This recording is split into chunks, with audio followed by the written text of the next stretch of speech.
Here I have found 4 pieces that I will take home and learn more about.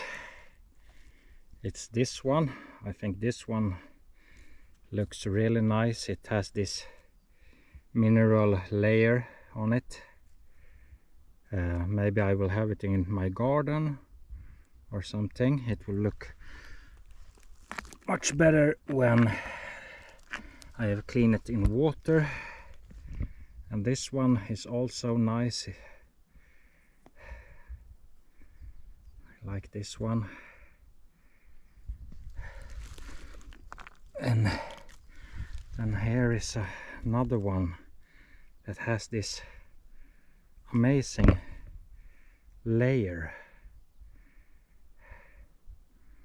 on it.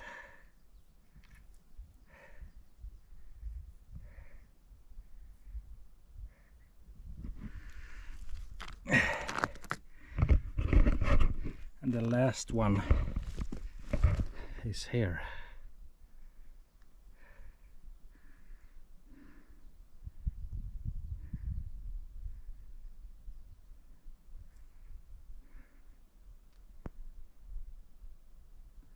Let's see how they look when I come home and clean them. I will do some more exploration here and see if I can find some really special small stones. I think it's very warm here, very warm, but a nice autumn day here in Sweden.